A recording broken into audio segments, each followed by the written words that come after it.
gentlemen, and a very happy new year to everybody.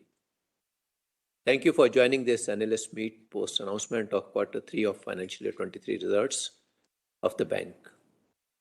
The Indian economy has exhibited remarkable resilience through 2020 in the face of the deteriorating global situation triggered by Russia-Ukraine war, monetary policy tightening, and recurring waves of the pandemic. On the back of strong economic fundamentals, we are in a position to come back.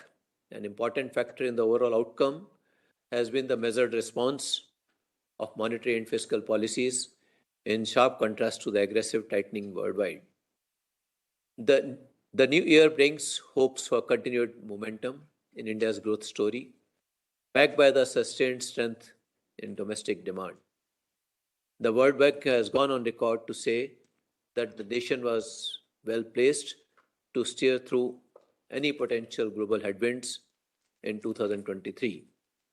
The IMF has also said that India remains a bright spot and would account for a significant portion of the global growth 2023. Several high-frequency activity indicators like vehicle sales, petroleum consumption, railway passenger traffic, air traffic, RTO revenue collections, fertilizer sales have all shown improved YOY momentum in quarter 3 of financial year 23. GST revenue also continued to remain robust with 15% higher revenues in quarter 3 of financial year 23 compared to the same period last year. In financial year 23, credit growth has continued to grow in double digits.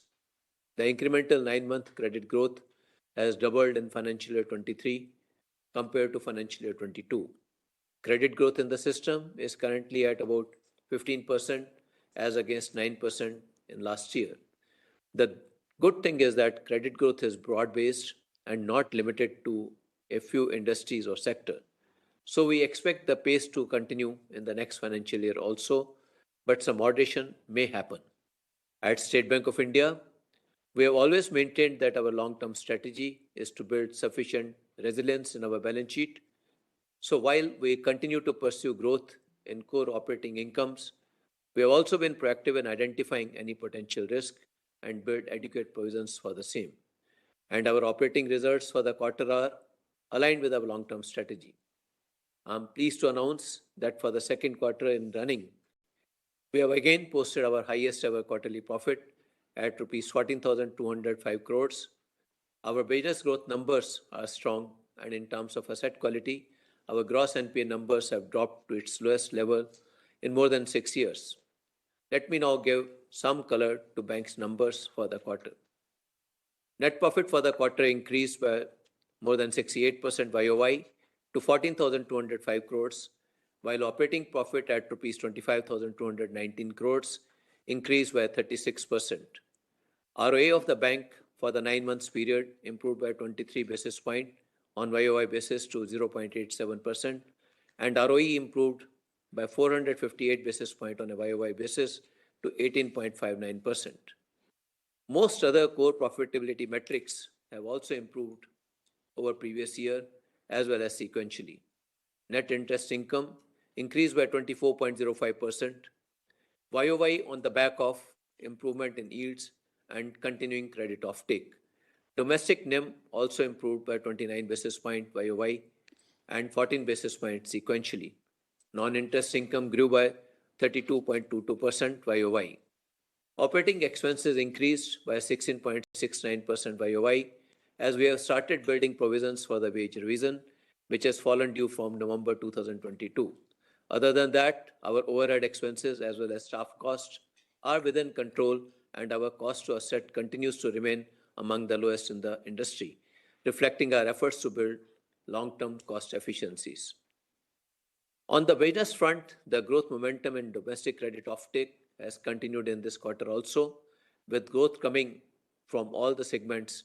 Domestic advances grew by 16.91% YOY, headlined by retail personal advances, which grew by 18%,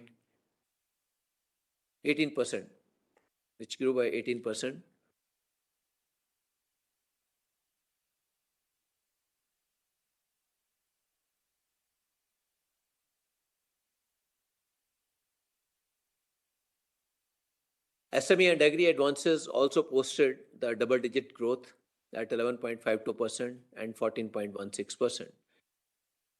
Our personal retail loan book, excluding housing segment, has crossed the milestone of 5 trillion. Domestic deposits grew by almost 8.86% YOY, driven by growth in savings bank and term deposit. Our foreign offices have continued to perform well with good growth in advances as well as deposits.